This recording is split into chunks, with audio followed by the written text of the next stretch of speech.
Thank you very much for the opportunity to come and speak with you today on this important topic. Our trustees have been making annual reports to the Congress as required by law since 1941. And the Office of the Actuary and its predecessors have been making estimates for those reports since even the inception of the program back in 1935. So we have a wealth of past experience on this, and we hope that this will be of some use to you in considering these topics.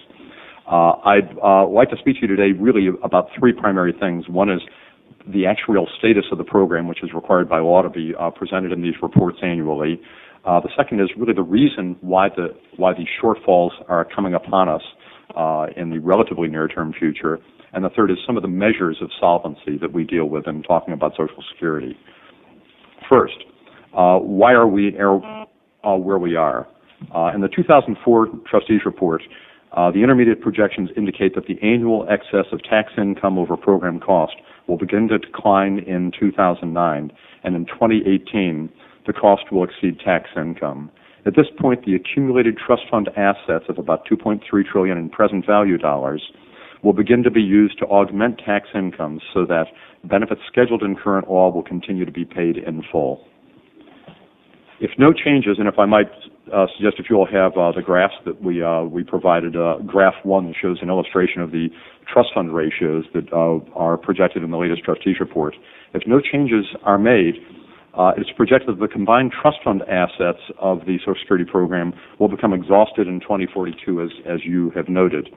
The program at that point would no longer be considered to be solvent. What this means is that we would no longer be able to pay fully benefits scheduled in current law on a timely basis. Instead, we would be able to pay 73% of scheduled benefits based on the trustees' intermediate projections at that time, with the continuing tax revenues that would be coming into the program. After 2042, program cost is projected to continue growing faster than tax income. By 2078, it's projected under the intermediate projections that 68% of scheduled benefits would be expected to be payable. What this indicates to us is that the scheduled benefits in current law are in fact not sustainable given the scheduled revenues for the program, and that, as the President said, there is a need for strengthening Social Security. One point that I'd really like to emphasize is the uncertainty about our projections, whether they're 5 years into the future, 50 years, or even longer.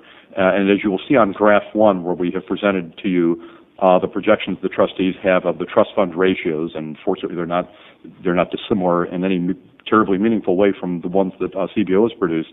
You can see we've also put on some dotted lines for a high cost and low cost alternative.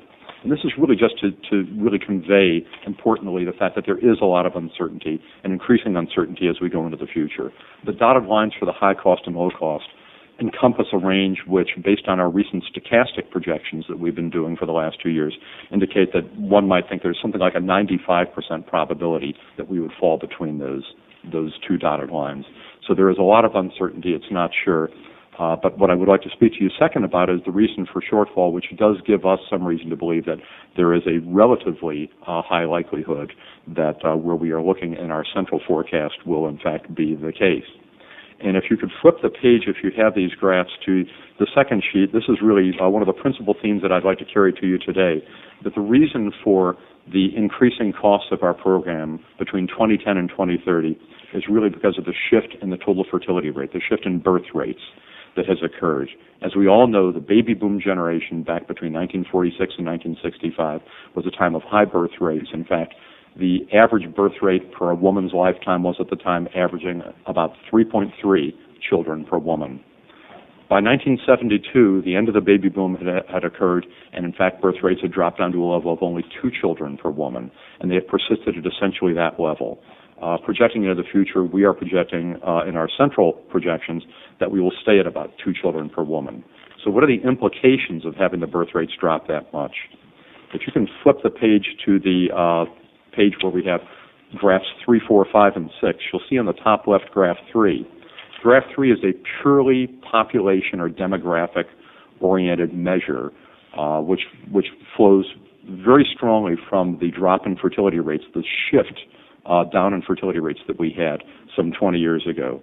And what happens when you have a shift down in the birth rates is that your age dependency ratio, which is defined as the number of older people in the population, 65 and over, divided by the working age population, age 20 to 64, with some lag, that ratio shifts. And the reason that this is very, very important is the age dependency ratio, the number of aged individuals to working age individuals, is exactly what you really have to look at and consider in determining what the cost, the ongoing year-by-year cost is of a program that is financed on a pay-as-you-go basis, which Social Security essentially is. I won't take the time to go through all the graphs on this page. The written testimony explains them in some detail, but what I would like to just mention is that graph 4 next to it is the often cited ratio of covered workers to beneficiaries, which is and has been for the last couple of decades at a level of about 3.3 workers per beneficiary. And because of this shift in the population, we are projecting that it will indeed drop down to about 2 workers per beneficiary. You can see the leading edge of this graph where there were the very rapid drops up until about 1975. Most of that drop was really because of the maturation of the program. Because initially when the program was founded, we were giving benefits to only relatively few people, but virtually all the workers were being covered under the program. So it's really post-1975 where the population changes, the age distribution changes, really direct what's happening in this worker to beneficiary ratio. The bottom left panel is just the flip, the reverse of graph 4, and it shows you the number of beneficiaries per 100 workers. It's instructive to look at this because you can see that this is virtually exactly the same as the purely population-based graph 3. And so our beneficiaries to workers follows directly from what happens to the population itself. It's largely a population-driven concept. Finally, graph 6, you can see has, again, exactly the same shape. Graph 6 is the cost rate, which we define on an annual basis as the cost of the program as a percentage of our tax base, of the taxable payroll that is available for assessing payroll taxes to the population. And you can see we have exactly the same shift occurring, again, because of the shift in fertility rates that we had 20 years ago to shifting to a lower level. We also have a shift up in this cost rate facing us, and it will be coming in between 2010 and 2030. Now, you will note that both before 2010 and after 2030, there is some tendency towards a drift up in these graphs, and all of these graphs. And the reason for that is because in addition to fertility, there is the other important population parameter, which is mortality or life expectancy. And there has been, and we expect there will be, continued drifting upwards positively in terms of life expectancy, and that does cause some continuing increase in the cost of the program relative to our tax base. I guess the picture that I would like to leave in your minds is that of the cost rate, which again is entirely, and this is on graph 6, we have sort of a full panel of this, and again it carries exactly the same message, that the shift in the birth rates is flowing through and will give us this increase in the cost rate. Is this a certainty? Nothing is certain for the future, obviously, but there is a very, very high likelihood that this is what we are facing. And you can see even in our high-cost and low-cost scenarios that there is a decided shift up in the level of the cost of the program as a percentage of payroll. So this is really kind of a pretty much a given for what we're facing for the future. If I may just take a couple more minutes and just speak to you about some material that we have on the last piece of the testimony that I presented. It describes some of the financial measures that we look at in terms of thinking about and assessing the solvency of Social Security, and also in allowing us to assess what different proposals will accomplish in terms of improving the solvency of Social Security. Solvency, first of all, as we described for Social Security, is really a point-in-time concept. As I mentioned before, the program is solvent at a point in time if we have enough money available to be able to pay the scheduled benefits full and on time. And that occurs if the trust funds, in fact, are positive, if they've not been exhausted. And the reason, of course, for this is because Social Security does not have any borrowing authority. So if the trust funds run out, taxes are less than income, then we cannot pay benefits in full, and we simply pay what the taxes allow. Another concept which we've developed over the past decade or so, really in response to the enactment of the 1983 amendments and the desire to make amendments in the future somewhat different from that, is the concept of sustainable solvency. And when we talk about sustainable solvency, what we really mean is that we not only want to have the next 75-year long-term projection turn out after our next reform legislation such that we will be solvent, we'll have a positive trust fund throughout that period. We're also hopeful that we'll have a sustainable trend line towards the end of the period. And one way of looking at that is for the trust fund ratio, the first graph that we had, that the trust fund ratio will be stable or rising at the end. If the trust funds are stable or rising at the end, then we know that we really should expect to be solvent, not just for the 75-year period, but really for the foreseeable future beyond. So that really is the principal message we've been carrying for the past decade. Proposals done by the 9046 Advisory Council, by many individuals in this room and elsewhere in Congress who have put forth proposals, have all been guided by this concept of moving not just towards solvency for 75 years, but towards sustainable solvency. And those two mutual goals are very important. The final thing I'd really like to sort of address is that we have some additional measures, summary measures, which are very useful and very important and get much discussion. These measures relate to the unfunded obligation of the program, and they tend to be computed for a long time period, summarizing the overall effect of the income and of the cost for those periods of time as a whole. They have some usefulness, but frankly, they are not as useful as looking at the sort of trend line that we see from the cost rates and even the trust fund ratios. Some of these numbers that we see are the long-standing one that's been in the trustees report for decades and decades is what's referred to as the actuarial balance. And the actuarial balance under our intermediate projections for the 2004 trustees report was indicated of having a deficit of 1.89% of payroll.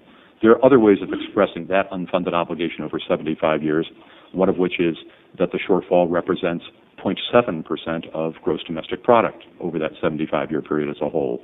It can also be expressed in terms of the aggregate present value dollar amount of $3.7 trillion over the period. The thing to keep in mind with a number of that sort, though, is that is a shortfall, yes, but it's a shortfall that exists for a long period of time, for 75 years, and there's a lot of uncertainty.